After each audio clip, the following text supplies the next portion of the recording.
I don't really get it. I don't really owe it to really anybody anyhow. Tyler, why are you boxing so much? Are you trying to be like a social media guru or like a Hollywood actor, Hollywood boy? What are you talking about? Like, no, I'm not. Like, I don't really, what are you trying to explain? Well, I see online, you're at the gym every single day. What are you doing? Are your businesses successful? Like, what are you even doing in life now? Who are you? My dad says, someone asked what you even do anymore. Like, if you run a company or you're a business owner, he just didn't have an answer. He's like, I don't even know what he's up to. I don't know who he is anymore. So I'm like, who am I? So I'm like, oh, people from the outside looking at me like, because I'm in fit shape, focusing time on boxing and making videos that ain't making me money, like I'm in disparity, like I'm a failure all of a sudden, like I haven't succeeded for the last 15 fucking years, working every day of my life, learning how to market, learning how to business, and the only thing that kept me sane was boxing. That's literally the only thing that kept me on the same playing field so I can go take my energy out on something. So like, I don't understand how you don't understand that or get that. So let's start there. I'm Tyler with Whatever Blows Your Hair Back. For those of you who do not know, I hail from northern Michigan. And just when I was younger, I used to race motocross. And my buddy Ryan Lanchek, he'd always be like, yeah, hit that jump. And we'd be like, whatever blows your hair back. And I'd be like, it was like a motocross term. I was like, dude, I bet you hit that jump, blow your hair right back. If you're riding a sweet car, to stick your head out the window. Like, have you ever seen a dog just ripping like when a dog is sticking their head out the window and their hair's blowing back? Like, don't tell me that dog's not loving their life. It's a definition of just doing whatever you want and whatever feels good and just taking the world on it at 1,000,000 miles an hour and just dealing with the smile. It's a whole analogy of just like taking life by the front end and facing all the obstacles that come with sticking your head out the window. I'm coming after you, life. Life is out there. Whether you want to go fast at it or if you want to sit back and let life come at you, when you come at life like that, you get to make some of the quick reaction decisions. You get to decide if that stick whacks you in the face. You get to decide if you actually even see that stick coming from a mile away. But and it's coming so fast, you either have to move from that obstacle, make a decision, or take what the world's about to give to you. So the studio that's called Whatever Blows Your Hair Back, it's a content creation studio. So there's a boxing ring in the middle of the studio for the content. I'm a boxer, 20-year veteran. So I have my own fight nights. So I understand the fight promotions, what it takes to throw a fight, bringing all the safety equipment, bringing the judges, being American Boxing Association, getting them all in one room and actually throwing on a production. And then there's actually boxing training camps that I run for individual boxers, say Mayweather or some pro boxer needs to come into Chicago for a fight. I actually have a studio set up for that camp to come set up and train in that ring with bags and bring their trainers in and give them that private session that they need. Because when you're operating a boxing team at that scale, like a Mayweather scale, you're running a 20-person team. You need a place, a bar area for them to eat. You need a chilling area. You need a staging area. You need the bathrooms and showers. And so I kind of designed the facility around a fight camp coming into Chicago with their fighter, housing themselves for 3 or 4 days, and getting everything they needed, and then moving on. So that was the idea with the boxing ring and the content studio all into one mixture. On top of the I love podcasting and I love boxing. And how do you bring those two together? That's what I'm gonna do. That's my fucking goal. I'm gonna go to every single boxer, every boxing trainer, every coach, and I'm gonna bring it onto the sport and I'm gonna show them what I'm all about. Just stand the fuck by, watch. Get on the phone. Kiefer, Juan, this is what we're doing. We're building a team. We're going into every gym. We're going to every trainer. We're going to bring them in. We're going to make a podcast show. And we're going to fucking bring them all in. And we're going to let them spill the beans on how they're so successful. And I'm going to pay for it on my dime. All right, let's do it. How do you do that? Simple. Hit up Rick Ramos on Facebook. Bobby Hits on Facebook. Jess McCaskill on any professional fighter in the gym I come across. Hit him up. Every boxing gym name, Gregory Boxing, Muay Thai, Tri-City, I'm calling them all. much Chicago boxing guy. I talked about why I attacked Chicago, Mark, because I seen like a macro national level on it. And then I looked at Chicago and I'm like, all right, who does Chicago have for a podcasting host? Nobody. All right, who do they got for boxing? Since I'm a boxer of a 20-year veteran, I know the guy Lalo. He's from Unanimous Boxing. I've been to like literally 15 gyms throughout Chicago in the last 20 years, bouncing in and out, putting my head out. Whether it's a boxing gym, whether it's a workout gym. And I just realized how big Chicago is, but how small the boxing community is. So I did some research.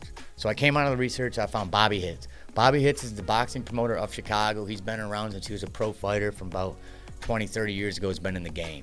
And he's running it out in Rosemont. The politicians backing him to set these events up to host 1,000 people. I'm like, all right, and this is a professional promoter for professional fights. We gotta have Bobby Hitz know what's going on. All right, looking back at the board, we got Lalo. Lalo is a trainer in Chicago that I watched him back when I fought in Oakley Fight Club. He got into a fight with his corner guys. They went back, they moved to Unanimous. Unanimous has a couple gyms they opened up in Chicago, and I seen some of the good fighters follow Lalo there. I was like, all right.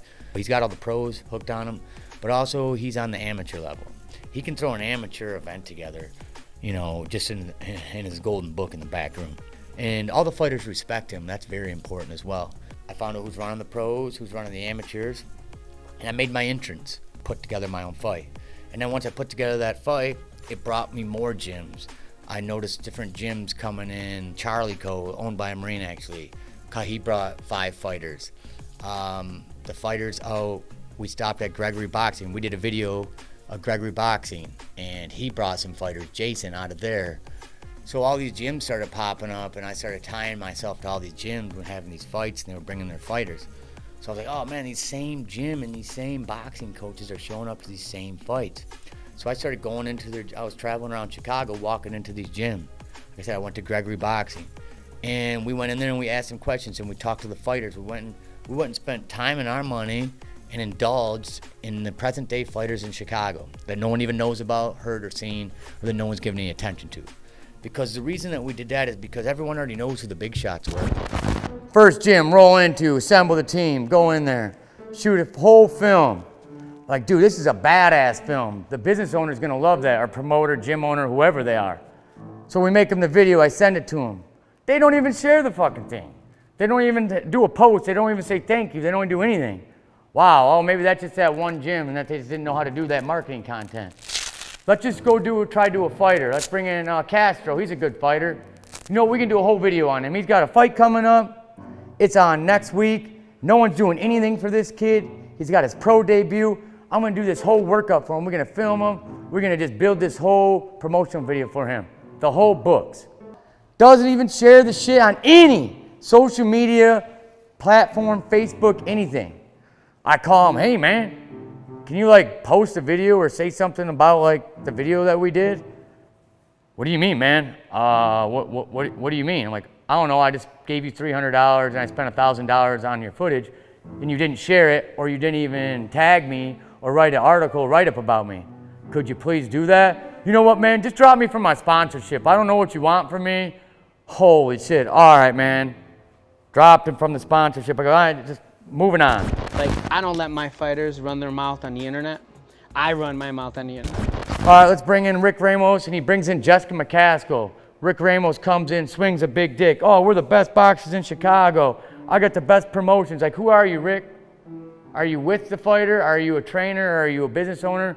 Oh, you don't even know, but you're the best in the city. You're hating on everyone, even Bobby Hitz. Then when we had Rick Ramos on, he was ragging about saying how how speed bags is garbage and you shouldn't be able to judge a boxer on speed bags. Oh, man, let me tell you. And no, the boxers in Chicago don't have hands. I mean, look on internet right now. Who are the boxers fighting on TV, on DAZN or on ESPN or any fight night? Who are the Chicago male boxers? Zero. I do train male fighters, by the way. I train male fighters, guys. But to be honest with you, and I hate to say this because it sounds kind of weird, but I feel like dudes don't listen. They gave up on the guys, too. They gave up on the male end. They said, hey, it's too hard to get a male fighter with the criteria that you need for these sanctioned fights. It's much easier to go for the women because there's no road been paved. So we'll take that. We'll take that least walked road, which is a great business move. But that road never takes you to the top. That road takes you to the TV station, and it sets you there. And when you're done, you're going right back down the road you walked up. You're not going to keep going. That road doesn't go higher. It has a stopping point. Everyone's asked me, Tyler, why are you doing this boxing video? What are you doing this podcast? You're losing money. You're doing nothing. Where is this going? Are you making money anywhere else in life? It doesn't fucking matter. This is what we're doing. There's 2 female boxers that's been fighting on TV. Jessica McCaskill, which nobody around the world really knows. I literally went to Dubai and represented her with another Miami boxer, and I was preaching her name, and not one person knew who she was. And then she got embarrassed out of the stadium when she got her ass beat. Won't go to that. But yeah, Rick Ramos wouldn't even let me talk to him after that, and I brought Rick on my show and Jessica, and built him a pretty big clout, and actually built him a pretty good video that got a huge following that talks about all the sanctioned belts that Jessica has won. So Jessica is a premier fighter, and she's a world-class boxer. Rick Ramos possessed her name as it's like a token of God. And so Rick Ramos won't even let her have an Instagram account, won't have her own Facebook, and he manages her name. And that's fine. If it's not fine, actually, because he wants to be a business owner, a promoter, sleeps with his fighters, marries his fighters, whatever he wants to be, and then posts the dramatic shit that he does on Facebook about Chicago traffic. And that guy, I'm just not a fan of, and I tried to be. I tried to really like him, and I tried to give him a lot of opportunity from my end, and he seemed to fuck me every way. He seemed to his position to give back. Every time he was in position to give back, he actually punched me in the face. Fuck you, Rick Ramos. Fuck you, Rick Ramos. I'll even give you the time of my day to tell you to fuck off.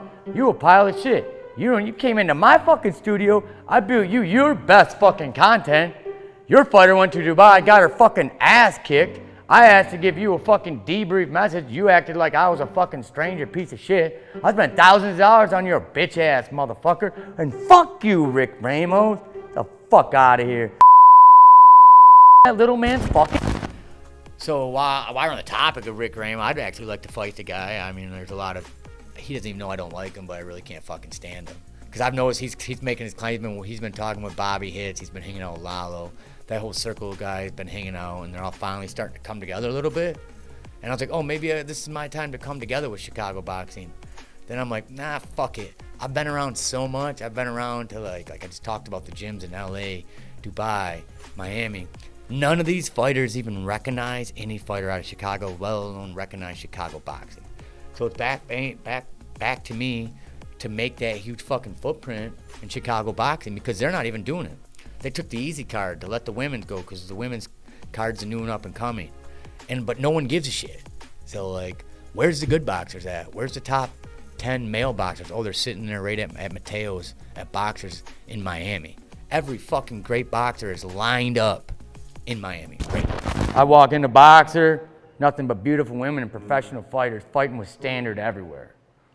Fighters at a young age looking good, everyone was in shape. I was like, wow, this is real.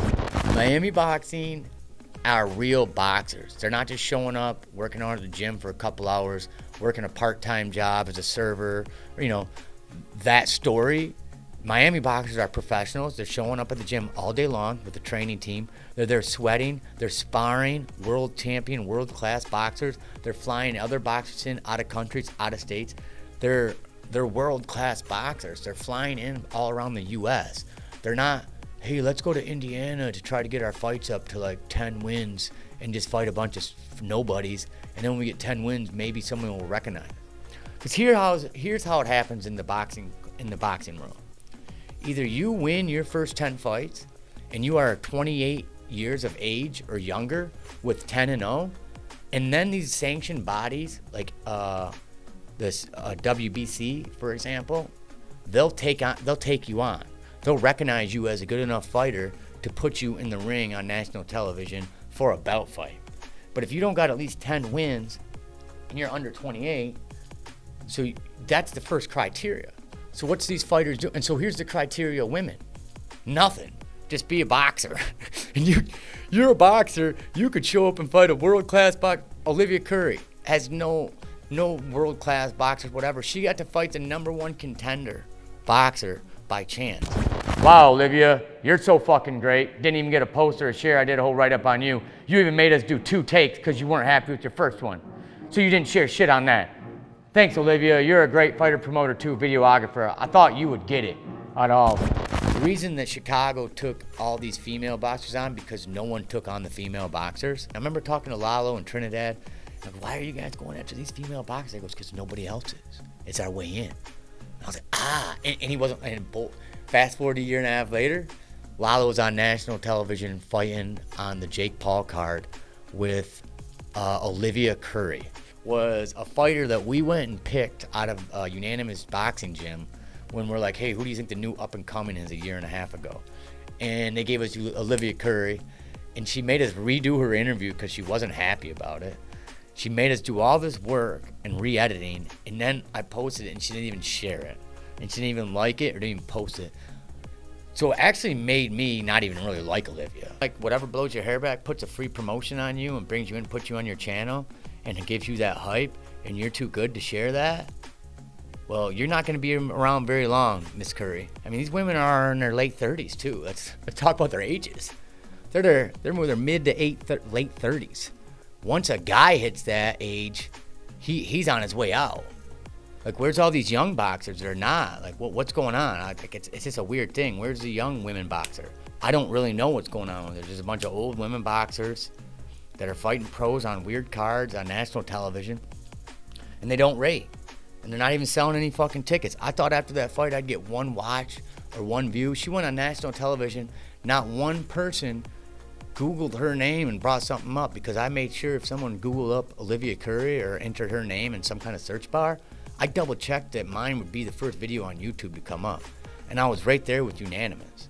And then I went and checked all those pages after she fought and premiered on national television. She didn't get 1 like or search. That tells me that no one gave a fuck that she came on, she lost, and then she was the pass through. And I'll give Jess McCaskill this. When we did her video, she had a big fight coming up. So every single day, her name was Googled. She was on a big fight card, and she hit some barrier that Olivia Curry didn't, because she got 32,000 views on that video, and then it stopped. It stopped like a traffic light. As soon as she lost that fight in Abu Dhabi, Dubai, her name was never searched or Googled. Like, as far as I can see on my page that was going up every day, it stopped like immediately. As soon as she lost, it goes, she put on such a poor show in Abu Dhabi that I got laughed out of the Dubai gym when I went back, and my trainer from Miami and Ramal, the fighter, who's 16-0 MMA fighter and professional boxer, he still got like 32 TikTok followers. And like, this fucking guy is knocking people out. He's a slayer. He's working his ass off every day. He's ripped. He is the ideal definition of boxing, and no one fucking knows his name. There's another Mateo that works out there. And these guys are signed on Mayweather. Mayweather signed them on his card, and he's got them shelved at Boxer. These pros are. And for me to see something like that and that hard work ethic go down, and to jump to the female side and see how they get their clout, fucking bullshit. Jessica McCaskill is now an announcer on DAZN. So DAZN's cool like that. They bring on like old professional fighters that had a good record, like Jessica McCaskill, and they put her on TV. Even seeing her on TV, she still ain't getting nothing on that channel. That channel video grew only before her fight in Abu Dhabi. And as soon as she lost that, it was like the end of her career. I personally like Jessica. I seen her at a fight. I commentate fights all around Chicago too, like I've done. I go set up a shop and commentate, and was Rick Ramos, Bobby Hitz. It was the whole Chicago team coming together, and it showed because a Chicago fighter won that night.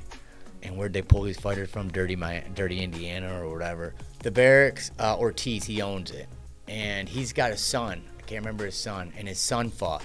His son is awesome, been training so hard, and the guy that he fought, they must have pulled him. I think he was on actually. Like, I remember when he went on, his like tooth was falling out and bleeding. His eyes were so bugged out. And I'm like, this can't be the fucking guy that's fighting right now. He's fighting this amazing fighter that's going to be a top-level contender. And they're pulling guys that look like they just came out of a The fight ended in 20 seconds. No one got to show their skill set. And I seen like 6 fights that night like that. So that's one way to do it, right? You can actually get some real fights and like actually get 2 big names and fight them, or just go get a big name and go get some pull him in the ring and just watch him get slayed. That's not boxing to me, but that's the business politics on it that I understand. And fuck you, Castro, I almost forgot about you. Fucking bitch, I built all that content for you, let you stay in my apartment. You show up to boxer without a fucking coach. I fucking coach you. Your ass gets fucking worked. You leave that bitch, you don't even thank me. You stay in my fucking place, you don't fucking thank me. I build all this content, you don't fucking thank me. And fuck you, Castro. Man, when are you fucking fighters gonna get it? Boxer, you hear me talk about boxer a lot. This guy's been building this boxing studio for like 3 years, and I've seen him climbing the ropes, and he finally got a hold of this space in Miami. That's probably 30, 40,000 square feet. And what he was able to accomplish with this space and how he designed it, the vibe, the lights, the feeling, you gotta check out, I did a whole video there. If you check this place, you check this video out, you'll understand what I'm talking about. He made this place feel like a club. The amount of beautiful women from South America that are at this gym, and it ain't just because it's the Miami hub, it's just, I think she's got something to do with it, the queen of boxer. And she's just brought in the most beautiful talent. And if you're a professional boxer and you're in golf with beautiful women all around you, you're getting a workout in, they're getting a workout in it feels like you're in a club. He's basically taken the scene that you go out at night where people go to party and get fucked up and get laid, and he brought it to a sober lifestyle boxing gym. He accomplished that. Hats off to you, Mateo and Marcella, for accomplishing that. And I've recognized it. Because you're not going to any other gym in Miami and getting that same vibe. That's just that gym. That vision is a lot the same of my vision, but in Chicago. So what more than, instead of building a brand, whatever blows your hair back, why can't we just partner with someone like Boxer, right? And take all their work, all my hard work in Chicago, bring it together, and we can produce this massive content studio with this brand Boxer there and the whatever blows your hair back studio. This building right here, I could see Boxer setting up in your boxing rings. You got 2 different rooms. This could be a good starter. This is around 15,000, 20,000 square feet. And that's a good starting point for where you guys are at right now in Miami. So my vision is similar in Miami with this bad boy right here. So check this out. This is a building that I came and found just for you guys to check out. And so stand by, man. Wait to hear back. See what you guys think about this. I indulged on the culture of boxer. I actually went there on a 1-month training camp. I did a video. They make content, new content, every single day, all day long. So if you're a member at Boxer and you're working out and you're doing a hell of a job, it gets noticed by their staff. They put you up on the Jumbotron, and they film you and they ask you, well, how long you been here? And they put you on. For most people, they'd be lying if they said they don't want to be at the gym getting some content, looking at their befores and afters. Content, being in a gym, content goes hand in hand. People need to take pictures of what they were before and what their results look like. And for a gym to do that without you asking them, and you're just on a set or working out or you're boxing and you're just feeling a moment, and all of a sudden you look and there's 2 camera guys on you, and then you go look at your phone the next day and you're scrolling and you see yourself on their channel, that's a good feeling. That's a good feeling. And what's the number one thing about content? No one likes making their own videos and posting themselves because it feels kind of conceited. Well, you got rid of that too. And not only that, the company put you on. So they are saying, hey, you're qualified to go on the Jumbotron and our social media page. Where do you think that members' feeling of self-awareness, what do you think they feel like? They feel way better. They feel like they're a part of the team. They feel recognized by the owner of the company. And I think that's a dynamic that makes that place prosper, is that everyone feels important. Whether you're a new guy filming a format, trying to be there, they'll come up with a camera and ask you questions right away, and it's like, wow, I feel involved here. I feel like this ain't a gym and I go hide in a corner. I feel the next day I could either meet the wife of my life, or I could meet a camera editor. And Chicago's sitting right here. Why ain't no one trying to get those guys in Chicago? Why aren't we trying to get their content on our page? And that's what Whatever Blows Your Hair Back's gonna do. We're Chicago. We're the best boxers. We're the group. Me and my business partner, Brad, this kind of takes us off subject to what I really do. I'm a real estate guy. I buy warehouses and my business partner, Brad. Our boats got boats, our hoes got hoes. If you could understand that simpleton, then please try to do it. Cause if you don't, not my motherfucking problem. That's on you, son. Please recognize my greatness. Brad's got a couple of different personalities. Depending on what substance might be around in that area, it could totally morph to what personality Brad might be on, but they're all greatness personalities. He's brought this, Brad's brought this energy to the group. I'll describe it as greatness because that's his favorite word. He's like, recognize my greatness. I don't give a fuck. I recognize my greatness. That's number 2. And it kind of stuck with me because I do recognize that man's greatness. You know, like we're all full of flaws, right? But every single one of us has got some kind of greatness we'd like to think. So I'm like, all right, Brad. Brad's my investor, right? He's Mr. $1 Million guy. So like, all right, Brad, let's go check out some real estate. So I got a hold of my realtor. I have a realtor. This is John, my realtor. We've been doing business together for 10 years now. This man's taking me around all the buildings all around the city. He really listens to every word that I say in the detail. We already went in the past 2 buildings now. Well, when I met you, you were in a small 2,000 square foot rental. Yep, on 18th, and you got me in another rental. You told me you wanted to buy, actually. Yep. So first you got me in the rental when I was renting. Right. And then you got me and I bought one.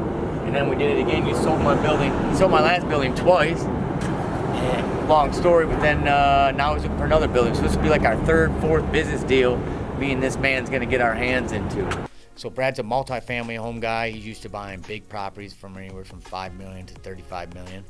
And I'm more smaller, $1 to $3 million on the warehouse side. So me and him teamed up, and we went out and we looked at 5 properties, and we thought of the best properties that would fit best for Boxer. And so we went out and checked out these places, and went out and looked at 40,000 square foot facilities. They want anywhere from $2 to $4 million a hit for each one. And that's fine. If Boxer thinks that they can run in there and they'll work with us. This place has got 3 stories, basements of just like random dollar store items.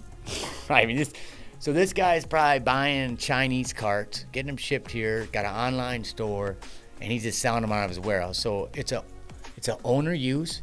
So when you look at these properties, you go, is this owner use, or is this owned by a company, or is it already cash flowing? So this property is not that most ideal because it's not cash flowing with renters. It's only owner use occupied, which is not a bad thing. It's just like me, I'm an owner use occupied. I have my own vision. So when you buy a place this big and there's so much stuff in there, it's like you're gonna be moved in when he's not still moving out. And like, so you got to consider all that shit when you're buying and selling these big properties. I remember, so this was not good for Boxer because this is divided up into 3 businesses that is already licensed for those businesses. See, this one's like a salon, then you had an auto body in the back.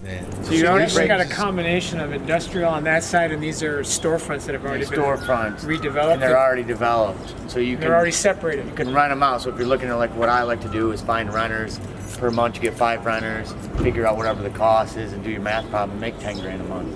It's the ideal plan when you purchase something like this. That's still a good property to buy as a real estate guy. Not a good fit for Boxer. Is an idea. You see how high the ceilings are and see how open each room changes into another, so you can have different vibes in each room. And it's got high ceiling, just how Boxer is right now. This is exactly what you want with a larger square footage closer to the city, right there. That's exactly what you want. That's the feel you want. It's got good lighting. It's got big walls. It's got the feeling that we're looking for Boxer. But the location's not the best here. This is West Chicago. Now this one right here could work as well. Once again, Boxer. These ain't the tallest ceilings, but they could work. We could put some boxing rings in here. We're 15-foot ceilings in here all day. But this one was like 30,000 square feet. I think they wanted too much money for it. Once again, location. That was a decent location. And so then this one has got the perfect location. This is right downtown. This is an event center already. It had too big a kitchen in it. It was all kitchen, all freezers. I was very turned off. I think they wanted like $4 million for this one.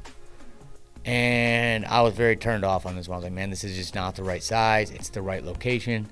You got so much kitchen going on here. You're gonna want too much money, and it's not gonna be worth it because we just need an empty shell.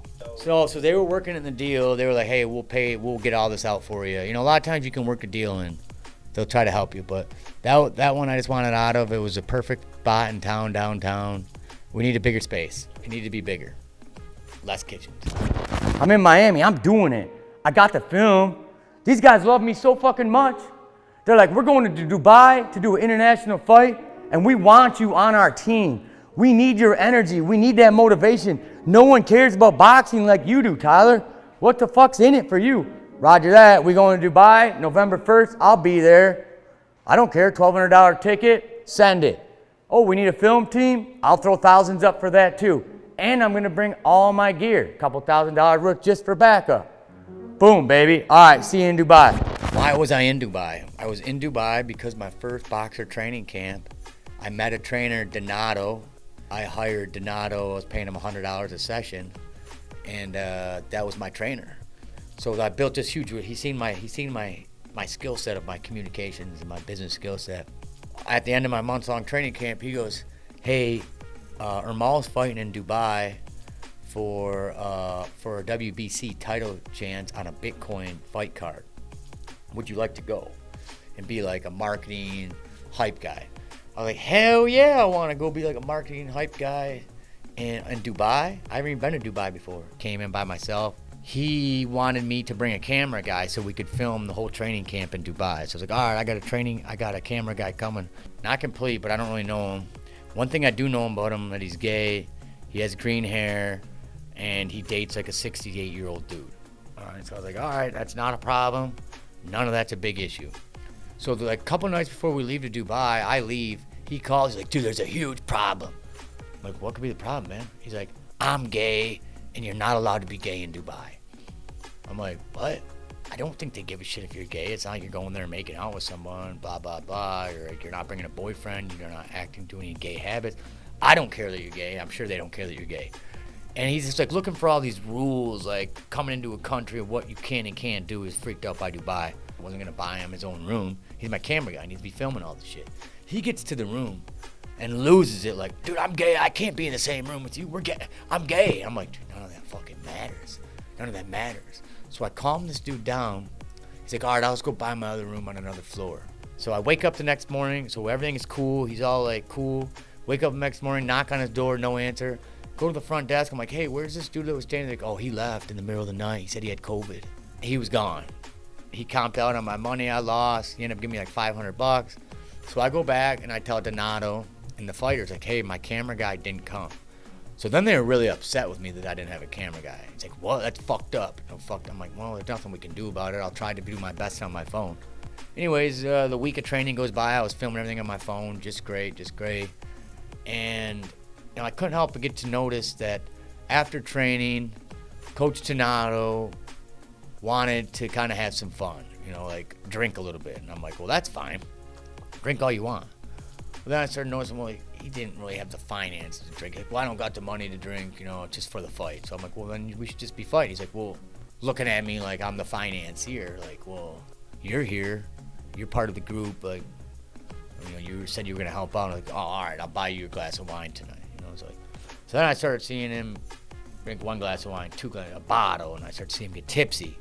Then I start to get on the other end of his lectures of like, this is what we're doing. We're going to believe in me. The drunk talk of a coach to his fighter.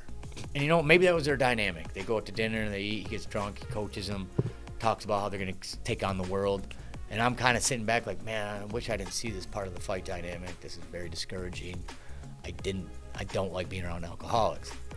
I didn't say anything. Next day we go out. 2 days maybe pass. I kind of pull away from the group a little bit, just only show up to box.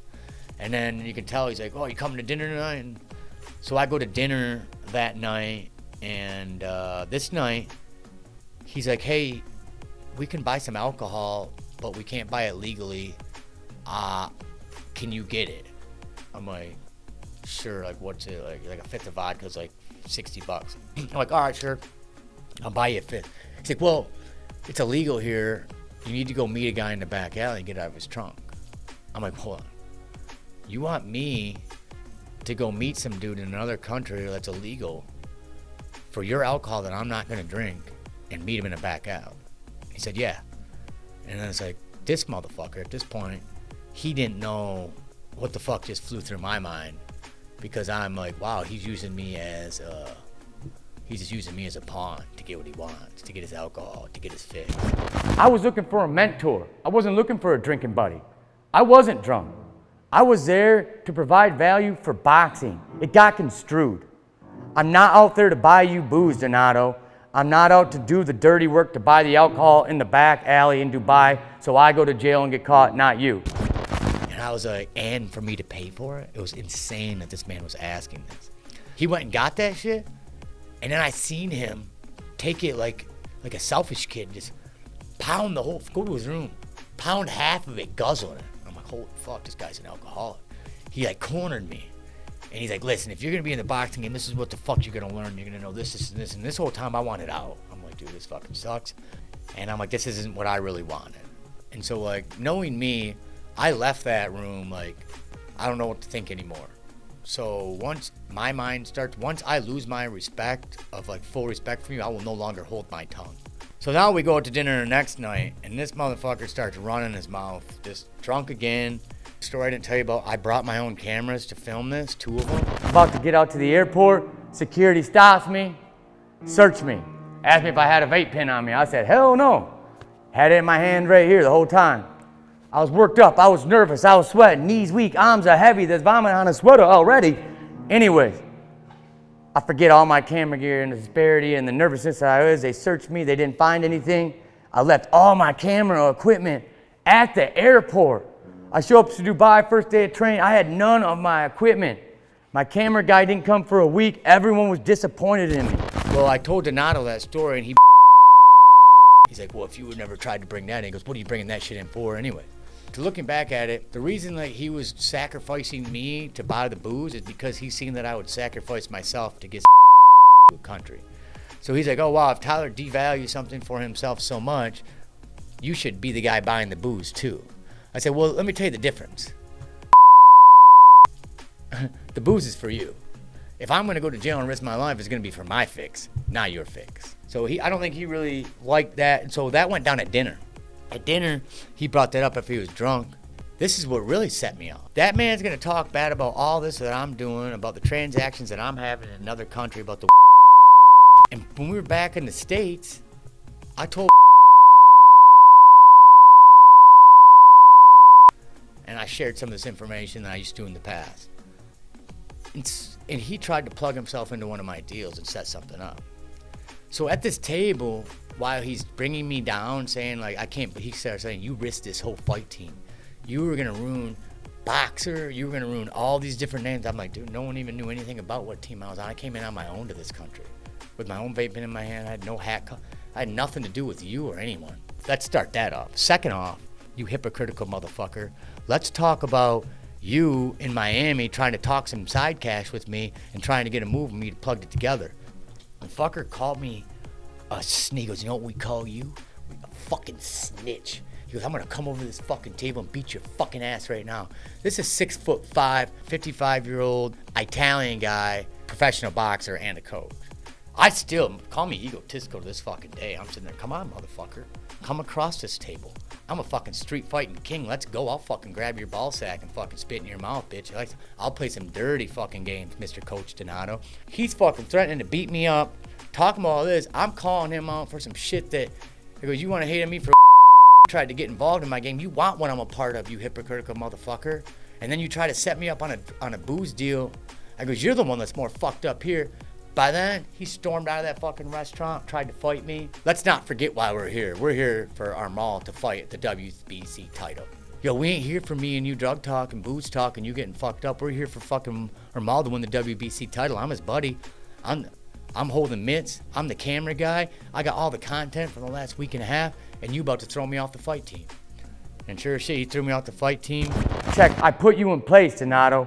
So you kicked me off the fucking boxing team that I flew out and put my sweat and heart and tears in, and you don't let me in the fight the night of the fight night, and you cold turkey me and you take your fighters with you. All right, Roger, I see how that shit is. Fuck that camaraderie shit. Oh, we're boys. Ramal didn't talk to me after that. He wouldn't even answer my calls. Donato wouldn't answer my calls, so I was stuck in Dubai all by myself. So at this point, I was feeling pretty fucking defeated. I go down to this nice hotel, I go sit at the pool. And no one was even there, and I'm just staring off into the goddamn light. And some dude approaches me from Australia. And he's like, hey, you want me to film you? I'm like, what? Yes, I would love for you to film me. Like, what? I don't even know you. And he's like, oh, I'm a photographer, and this building that you're staying in, this hotel, hired me for 5 days, but I was done shooting after 2, and they're kicking me out, and I don't have a place to stay. I said, funny story, I have an extra bed. And he stayed, and we ended up he ended up knowing the helicopter pilot, and he got us a free helicopter ride, and I got to do content on that. I still had, since I bought the clothes for the fight team, I said, this is what we're doing. I said, put this shirt on. I said, you're part of this team, so am I. And he's like, how are we gonna get in this fight? I said, we're gonna act like we're the cornerman. We're just gonna walk through the fucking front saying we're going to our fighter. First shit, we pull up, dude. Everyone's lined up. We cut the line. I blow right through that fucking line. The camera guy follows me holding his camera. And we go right to the goddamn front of the ring. And not one person said shit to us. And we just started fucking filming. And I got it all on my phone. I got a lot of filming. I filmed him walking out. The only thing I didn't get when he won, Ermal won, and I didn't get in the ring with him when I should have. I should have got my fucking picture in the ring because I deserved it, and I didn't. I stood back and I took all the pictures, and if I could go back in time, I'd be in that ring with that fucking picture because I deserve it. I flew outside of the thing, and I go do fight camp number 2. I fucking walk in the boxer. Donato came up to me. I thought he was gonna fight me, started fucking calling me a piece of shit. Don't fucking talk to him, don't smile. And I'm sitting here. I can piss somebody off so bad by sitting there with a grin on my face, because I got the ammo to talk shit. But you know what hurts a shit talker even more? Just sitting there smiling at him. And like, I was just getting it. I'm like, you motherfucker. All this shit I'm talking about, Donato, the motherfucker's a good coach. He's a good coach. And I'm not going to take that away from him, and I learned a lot from him. If you're an alcoholic and you're getting drunk and you're trying to coach him, and they do notice that, and it rubs off on them. And the fighters don't respect that, and the fighters don't want an alcoholic coach. Let's let that be said, and I don't know how that relationship's ever going to work and pan out. But alcohol is a problem, and it's got no room in boxing.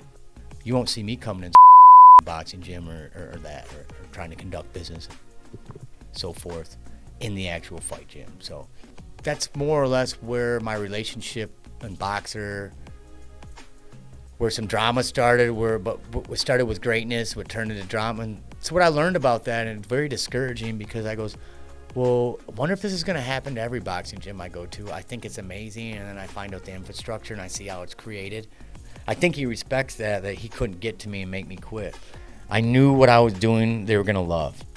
But they didn't see that side of it. They just seen like, oh, wow, this guy wants friends. We'll be there for him, and we're going to get what we want out of him. But I knew that. I set my own bait pile up, dude, and they were hunting it. And I was like, bitch, I already knew the candy and the treats that were going to be here for me. I know where you're sitting in your stand. I know what kind of rifle you're using. And, you know, like, it's not ironic that everything's just built so perfect and amazing right now. All I do is give.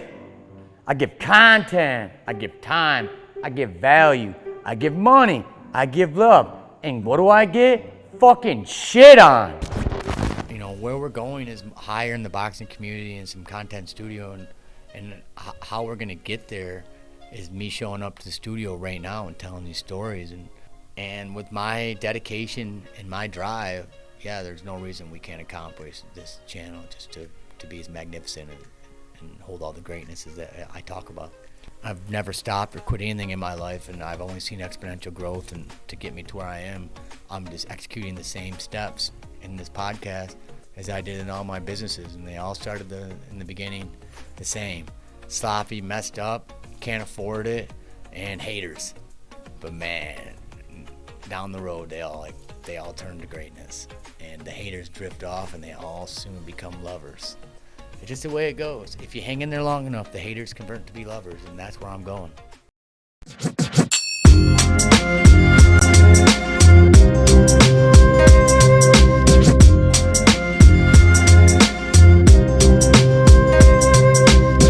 I'm Tyler with whatever blows your hair back. From Chicago, brings the coolest boxing videos and the coolest content from real estate.